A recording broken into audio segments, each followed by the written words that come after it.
Pickle, week 1 of the Texas high school football season is here. It's arrived. It starts in like a couple of hours. Yeah, like 5 hours. Like 5 hours it'll start. And there are, as I mentioned, 750 Texas high school football games scattered across the state. And we're going to break down every single one of them right now, starting Cleveland and Splendora. No, I'm joking.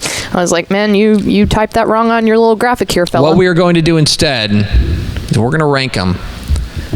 My top 10 Texas high school football games of week 1. We will start in San Antonio at Cibolo Steel in shirts as the Cibolo Steel Knights welcome in the Liberty Hill Panthers. It is Austin versus San Antonio. I think a win here would be a huge feather in the cap of either one of these teams. Liberty Hill is in an interesting spot. Mm-hmm. They are kind of reloading a little bit. They graduate pretty heavy, but that's actually not all that surprising for them. They usually play pretty senior heavy. They've still got Jack Pitchford back as the tip of the spear. The slot T is the devil. They're going to get rolling. Mm-hmm. I have no doubt that they're going to get rolling. No. They're punching up 2 full divisions from 5A Division 2 all the way up to 6A on the road to take on Cibolo Steel. Steel is star-studded. Mm-hmm. Okay, their offense is going to hum. Chad Warner, their quarterback, is outstanding. They've got Jalen Cooper, Royal Capel on the outside. Mm-hmm. They've got an OU committed running back in Jonathan Hatton. Like, they're loaded offensively. But a lot of this comes back to the defense and how well you diagnose the slot T. We will really find out a lot about where both these teams stand. My initial, you have to wait for the picks. Mm-hmm. My initial reaction is that Steel is probably a little bit more of a finished product in week 1. Yeah. Because remember, I think week 1, we'll talk about this on Monday on our recap show, but week 1, you really are just kind of measuring out who's more baked out of week 1. You know what I mean?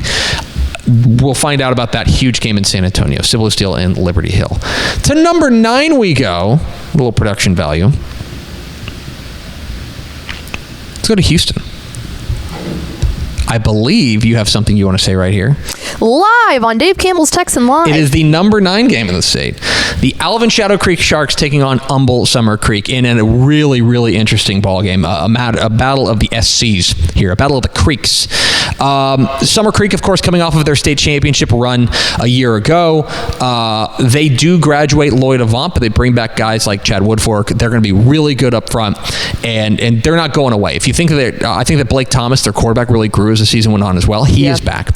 Taking on a Shadow Creek team that I don't think it's fair, or I don't think it's necessarily out of bounds to say that since they've made the move up to 6A, I don't think they've necessarily played to their paper. This is a team that, remember, back to their first 2 years in existence, they went to a state championship game, and then they won. A state championship game. Yeah. Since then, they've been good. Last year they went 9-2. Nothing wrong with that, but they haven't necessarily had that breakout year. Mm-hmm. They feel like this could be that breakout year. Ja'Cory Watson is still there. 4-year starter, still there. Anthony Williams, Kobe Sellers, Kyle Pearson. They're loaded. New coach and Tyrone Green taking over, because you remember Brad Butler retired. Yeah, after 6 years. Even though he looks like he's like my age. Yeah. Rude. In any case, Shadow Creek and Summer Creek, my number 9 game of this. Apparently, from what I've heard too, Humble Summer Creek's their wide receiver core is even better this year than what it was last year. So I'm very interested. I don't think Summer Creek's going away. Very excited about that. Live on Dave Campbell's Texan Live. Number 8. Columbus and Cuero. I think you could maybe put this as the most intriguing game of the week. Oh, I am so amped up for this because live on Dave Campbell's Texan Live. You can watch this game. I want to talk about Cuero. There's been a lot of talk about Columbus in this game, and we will talk about them, but Cuero's really good. This is a third year, it's a third year under Jared Feacoch now. They went 12-1 last year. They are bringing back. They're going to be really, really good up front. They got a quarterback in Jackson Marie who's taken over that they feel really good about coming off. He was a safety for them last year. I think they're going to be really good up front in the front, and they're going to be fast per usual. Cuero's going to have dudes. taking on Columbus. Columbus is the number 2 team in 3A Division 1. They are loaded with Adam Schobel. They're loaded with all sorts of Schobels, John Schobel, all over the place. And also, by the way, they are bringing in is the 11-man debut of the 3-time 6-man player of the year, Grayson Rigdon. You can read Carter Yates' story on TexasFootball.com about him right now. How do they deploy him? What does he look like? What does his team look like? Remember, this is Columbus going on the road, punching up a classification. I think Cuero would love to spoil their party. I think Cuero's good enough to do it. But this is a huge, huge test to see like where these teams are. Cuero's right outside our top 10 in 4A Division 2. Cuero's number 2 in 3A Division, or Columbus is number 2 in 3A Division 1. Fascinating ball game that you can watch live on Dave Campbell's Texan Live. I'm really interested to see, too, how Cuero's new quarterback shapes out. He's moving over from safety after starting it as a sophomore last year, so very interested to see that as well. Be fascinating to see. Number 7. He said confident. Oh, no. Oh, no, they went away. Keep going. Here we go. Number 7. This is what we do for adding production value. Number 7. Go to the big country. Albany and Stanford. Albany and Stanford. This game is in many ways just a look at what does the 2-time defending 2A Division II state champion Albany Lions look like without Adam Hill. Adam Hill was so important in what they've done. Wayne Hutchinson, in his second stint there at Stanford, has very quietly done an outstanding job, and they're going to be really good. They bring back a dual-threat quarterback in Christian Duran they're excited about. Caston Vega. He's Christian Duran, by the way, a little water bug. 5'7", 158 pounds. Love it. Phew. But a dude. And Caston Vega at the linebacker spot. What does Albany look like? How much more do they put on Chip Chambers, their outstanding quarterback? We will find out.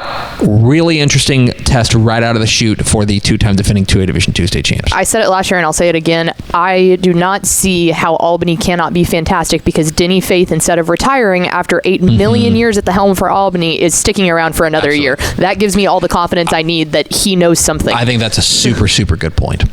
Number 6. Prosper and Austin Westlake. Let's go to Austin. Prosper, let's start with this. I think Prosper might have the best offensive line in the nation. Okay? They have massive. 6 offensive linemen with FBS offers. I want you to think about that for 1 second. 6. They're going to be outstanding. Connor Carty, Logan Cahill, Zayden Krempen. They are stupid good up front. Going on the road to take on Westlake. And Westlake, it's funny. Westlake and Lake Travis kind of has a different feel every year. This year, this does feel like kind of an old school Westlake team in the sense that their defense is going to be really good. Elliot Shaper leading the linebacker core. That is kind of triggered by their head coach, Tony Salazar, who I maintain the finest defensive mind in the state. And they've got that dude at quarterback in Reese Wise, who was really good last year. I think this is a fabulous litmus test for both these 6A powers. And if Prosper can go on the road and get this win, this would be a massive, massive statement, I think, to the rest of 6A. Number 5. Argyle and Frisco Lone Star. So this game in the rankings is really interesting. It's Argyle number 3 taking on Frisco Lone Star, which I think is number 6 in the state. And Argyle, this team, speaking of which, is going to be huge up front, massive up front, and they've got that quarterback in McGuire Gasperson, who I thought really, really grew as the season went on last year and got really good towards the end. I have some questions at skill position spots, but offensive line and quarterback, they're going to be just fine. Taking on a Lone Star team that, Step mentioned this on Tepper and Step, which you can watch tomorrow here live on wherever you're watching the show, that every year it feels like Lone Star goes out and finds some like Swiss Army knife dude who can do everything. Remember Ashton Genty, who's now at Boise State? They've got Davian Gross now, and Davian Gross is a name to know heading forward. And by the way, they bring back 9 starters on offense, 6 starters on defense. This team is absolutely loaded, and I think could make a run at at contention in 5A D1. So keep an eye on this one, Argyle and Frisco Lone Star. Number 4. Salina and Belleville. This one just rocks. I said this on the podcast, and I think I said it on the picks video too. This is a real playoff feel type game. Okay, it's a neutral site. Okay? It is two state-ranked ball clubs and two teams that are gonna absolutely take lumps out of each other. Yeah. Salina, we know what they're about. They're gonna run the stinking ball. They're gonna give the ball to Harrison Williams. They're gonna give the ball to Gutierrez. Franklin Gutierrez, is that his name? Yes. Logan Gutierrez. And give him, and they're gonna run behind a big offensive line, and they're gonna play stinking defense. What happens when they try to run the ball at DJ Sanders? A 300-pound freak show in the middle of that defense, the Texas A&M commit. And by the way, his brother, D.D. Murray, is also back at the running back spot. Belleville lost a lot of like the nuts and bolts players from last year's state finalist, but they didn't lose the star power. And that is what's fascinating. Tomorrow night in Hewitt. Huge game, Salina and Belleville. Number 3. Let's talk a little six-man football. Abbott and Oglesby. I am geeked up for this one. Oglesby is the number 1 team in 1A Division II. And they are the number 1 team because of a gentleman we've already talked about in Grayson Rigdon, who's moved on to Columbus. Because Benjamin, the 2-time defending champs, we slotted them down. Oglesby rose to number 1, but they're deserving of being there because they've got Kyler Fawcett. Kyler Fawcett is, in my opinion, the only guy that I saw go like big play for big play with Grayson Rigdon last year. Yeah. In that state championship game for about a quarter and a half, it was like they were here to throw hands. And they are back. They're going to be really, really good. Taking on an Abbott team. First year coach Kyle Crawford is the head coaching debut for him, but he inherits a team that is ready for prime time, okay? Riley Sestala, Joey Pavelka. This is the number 2 team in 1A Division 1. This is 1 versus 2 in six-man football. I mean, it does not get any better than this. This is, in my opinion, the best non-district game in all of six-man football this year. This game will be absolute heater in Oglesby. That is tomorrow night in Oglesby.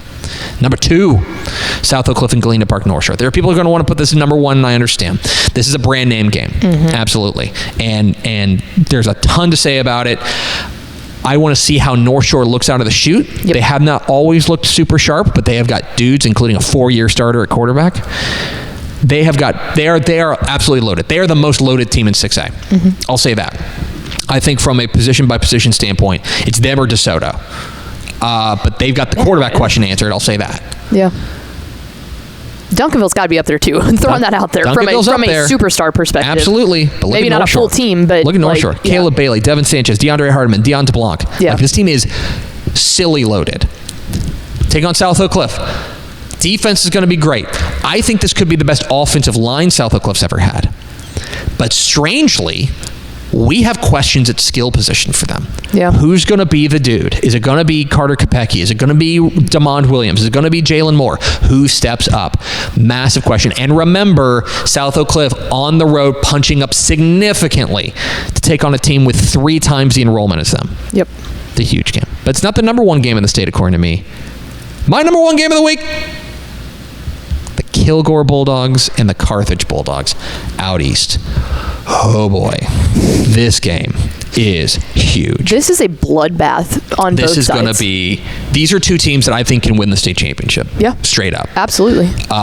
Kilgore has got that dude in Jaden Sanders. We saw them at State 7-on-7 and we were all wildly impressed. I think they are ready for that big leap. Kilgore looks complete, plain and simple. Taking on Carthage on the road, trying to slay the beast. Carthage has not lost back-to-back games since 2016. So there's a fun fact.